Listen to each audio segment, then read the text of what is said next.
Right, I'm Melissa Christopher. I'm joined by Adam Dunnett, a senior member of our tax team here, who's recently spent 16 months in our US office. And we are going to talk about expanding to the UK. Are you mad enough to do it, despite the fear, uncertainty and doubt that's with us at the moment through all the different circumstances?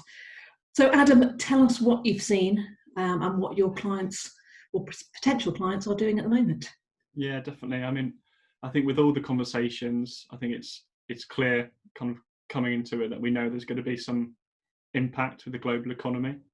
And a lot of our work is with foreign direct investment. So US outbounds coming into the UK. So I think we're approaching a lot of the conversations with the acknowledgement that there will be some impact with the level of FDI coming into the UK. But we've still had quite a few conversations over the last couple of months which have been positive despite the circumstances. And it's been a case of some businesses perhaps rationalising their business, finding efficiencies that they might not have done before, and actually viewing things potentially different and certain horizons being a little bit closer to what they were perhaps beforehand, before the pandemic, in terms of wanting to expand to a new market or develop a new customer base. And I think there's also been a couple of instances where we have seen certain industries actually benefit from COVID-19 and its impact, and actually there's been some improvement and opportunities there because of it, which we've seen when we've been speaking to either existing clients or new companies wanting to set up overseas. Yeah, I agree. I think the technology that some of our clients have developed is perfectly suited to this change of circumstances. The working from home that's been very new for us, but a lot of our clients have been doing it for a long time, and they have the technology themselves plus the technology they're using to develop and improve and actually change our whole way of working. So there's definitely that industry specialism. If you're in the right industry with that right technology, there are huge opportunities as we all learn to adjust and to adapt our ways of working. What about people? Obviously lots of people have been struggling, they've been furloughed, some have been made redundant, but others are still really busy. Yeah, I think that's really interesting. And just to add to the industry piece, I think just to perhaps give the audience a kind of bit of flavour for some of those industries. I think I work particularly with a lot of fintech clients. I think in the medtech industry, we've had a number of conversations of how the expansion strategies have been accelerated because of the pandemic, whether it's the transformation of how the medical industry is being carried out with more virtual consultations, data analytics with the medical information, or even products directly required because of coronavirus. I think we have seen an acceleration, and there's some key opportunities, possible government contracts that are now on the table that are quite attractive to many companies that are looking to expand their product and customer base. Yeah, no, you're true. And obviously the leisure industry has generally been pretty hard hit, but we have had a few clients that are in the sort of tech leisure industry that have adapted really well. And people are obviously doing different sports and leisure activities. Some of those can be quite tech focused. And so those clients that are in that industry and in that area have seen a great improvement in their market share and the type of clients that they're managing to sign up. Definitely, yeah. I think all our lifestyles have been impacted and have changed. Some of us will find ourselves spending more time outside, more time exercising. I think all the kind of running apps, the health data apps are particularly popular. They're the kind of most downloaded apps on the Apple Market store at the moment. I also think smart mobility, so electric scooters, whilst they might have been seen as a nuisance in cities and by councils previously, I think people are less inclined to perhaps be on public transport and more inclined to use options like that. So I think that's really interesting. I think the other one I've seen is cybersecurity, just because of how the business landscape has changed. Everyone is home working now. Companies have invested into new communication platforms, whether it's Slack, Teams, Zoom. I think there's new cybersecurity threats coming up all the time. And I think the way companies deal with it by being fragmented and everyone being at home, that presents some new challenges and solutions as well. So I think for the cybersecurity industry, there's actually a lot of work and a lot of opportunity there as well. Yeah, I particularly see that in the education field. So as children are using these applications like Zoom, which are obviously not initially set up for them, but that's become a way of schooling in certain areas. It's been interesting to see how they learn and develop and the different tools that they can use for that online learning. I particularly don't use the homeschooling, as that's not happening much in this house, but they're doing it themselves. Unfortunately, they're able to get on with that one. I'd agree. So those companies are recruiting, and they're going to have to recruit, and they're going to have to develop, and hopefully some of those will choose to recruit here in the UK. It's another opportunity.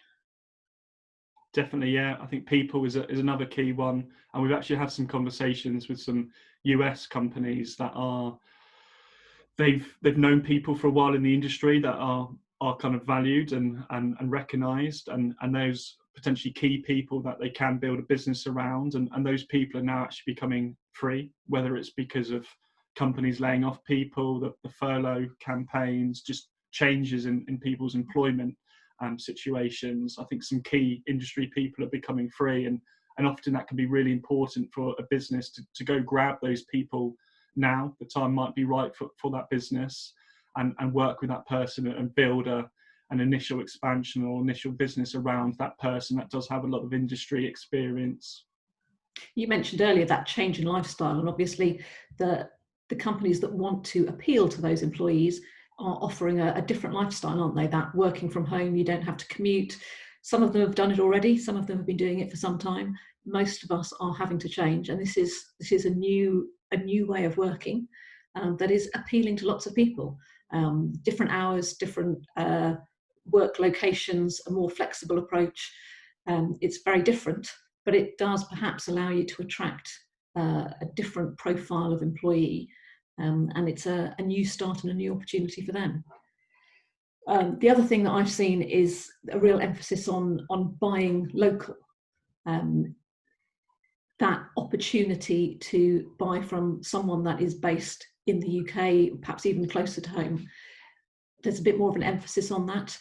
So there's perhaps therefore more appeal to having a company with a UK subsidiary, and you're feeling like you're buying from a local company rather than a large multinational. And that covers two areas, both that buying local idea, but also the size of the companies that you're doing business with as an individual or as a company. Does size matter?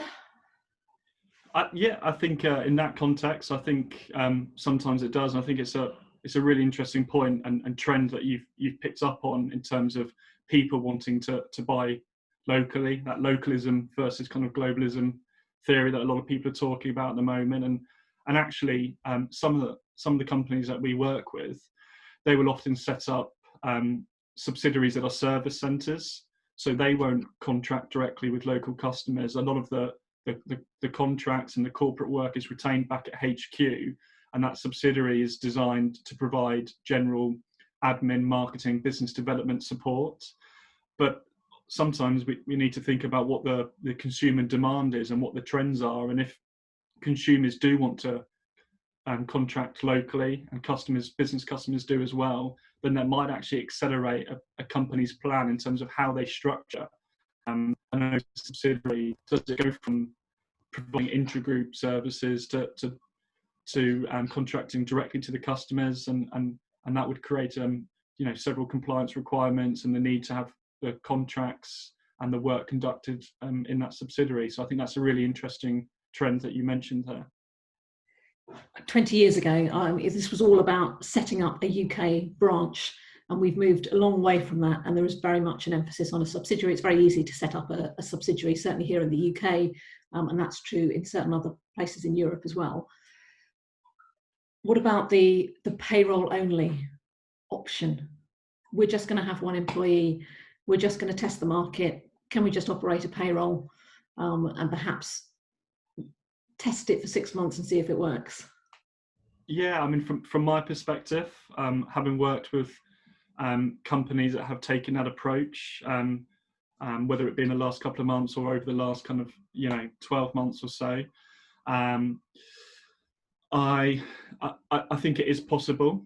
So that would be for the overseas company to act as the employer, set up a local payroll, let's say in the UK, and it wouldn't be subject to corporation tax VAT. It would enable that company to have a much lighter footprint, effectively so kind of payroll HR side in terms of its customer exposure. But they are very restrictive and they are limited, because what you need to do in terms of housing that employee in that payroll is you need to make sure that what they're doing isn't significant enough or fundamental to create anything more than just a local payroll, a taxable presence that would need an entity. So they can work, and perhaps in this situation they might be really effective, because you might be looking at just maintaining a bit of momentum, a bit of presence in the market whilst we get through the coronavirus and enter into the new normal, and that might be enough for you. But if you are wanting to do a bit more than that, if you're wanting that employee to have close engagement with customers, be a bit more involved with the sales negotiation, the sales conclusion process, then sometimes that payroll isn't enough to kind of house your operations and the level of risk that you're undertaking. I think that's an important line to draw. I think there are certain professional employer organisations, PEOs, that try to commoditise these arrangements and think you can stick everyone into one of these PEO organisations, operate a payroll, and you have no business here. And I think that's really dangerous for some of our clients that want to do business and want to set up here. It's not expensive to set up a UK company and operate a small payroll. Obviously, it does give you that bigger footprint, but if you want to do more than what I would call wave a flag, tell people that your company exists and this is what you're looking to do in the UK, and perhaps have a payroll only operation for a short period, 6 months perhaps, that's fine. As soon as you get beyond that, I think you are doing business in the UK and you ought to register. Doesn't necessarily mean you're making profits in the UK, though you'll probably have to allocate some revenue to the UK, certainly in the longer term. But it's really important to do it properly. It's important for your employees. They want to be working for your organisation, not just a payroll bureau that pays them and has no real involvement in their day-to-day operations. And if they do have your involvement, you as an employer, then it's important that you legitimise that business. If only because down the line, when someone is looking to buy you, when someone's looking and saying, you've got a great international organisation, tell me about your 6 UK employees, and you have to say, actually, we don't have any employees in the UK. They're being paid by someone else and they're employed by someone else. And they could leave pretty easily if something changed. So it's really important that you're doing business, that you're presenting yourself, particularly if you want these people to buy local. That's going to be important to them, that we do have a proper UK business. So I would recommend that you don't take shortcuts. You talk through the implications, both for the first 2 months, but also for the next 12, how that's going to affect, how it's going to look to your customers and your investors, and make sure that you're doing things properly. Please don't be scared off by the sort of red tape. That's what we're here to do. We can help you advise on that and make sure that you can jump all those hurdles and not get into trouble. And it's really not too onerous to get it right, to do it properly, and then to have a fully fledged European business going forward. Yeah, I'd agree with that. I think if your expansion plans, they are still on the track of wanting a fully fledged subsidiary, as Melissa said. A lot of the significant costs, a lot of the year-end costs, filing tax returns, possible UK statutory audits, filing financial statements, they're costs that are 12, 15 months away, depending on your circumstance. So, in the meantime, you might be able to operate that subsidiary, benefit it by being able to market it fully, have employees of your own, develop that culture, but maintain a tight budget. And then 12, 15 months later, when some of the year-end work is required, the economic environment might look completely different, and it might be an appropriate time and an okay time to go through those things. I think also, companies can look very different. not everyone is going to want to pay for offices. A lot of the clients that we work with, they will have fixed offices in London, and rent there is a premium, and it can be one of the biggest costs at the outset. And you might have everyone home working for the time being. I think employment contracts is another key area. They will have changed during this time. So references to home working, support you might be providing with regards to employees' mobile phone, internet bills, and various allowances there. I think that's really crucial. And also flexibility of hours. It might be that people are a bit more flexible. It's not a 9 to 5 Monday to Friday job. It might be more regular than that to suit the current business needs. So I think that's another key area that you can look at. You can potentially tailor to your circumstances and make it work for your business with a little bit of professional advice along the way. I think that's going to be key, isn't it? Do take advice. Adam and I and our colleagues will be happy to help with that. So if you are looking to expand, you may be a little bit mad, but we don't think it's unreasonable. This could be the right time for you. Despite the circumstances, this could still be a good time to expand, but please do take some professional advice and take some local professional advice. It's not the same. We like to think we're unique, but we are lots of different countries within Europe, and each one is slightly different. So please do make sure you're getting specific advice to your industry, to your location, and to your background. So where you're coming from makes a difference as well. And we'd be happy to give that advice and have those initial chats to make sure that you're doing it right and that you're looking for the long term. And that's going to be more beneficial to you going forward. Thanks very much for your time, Adam. Thank you. Cheers.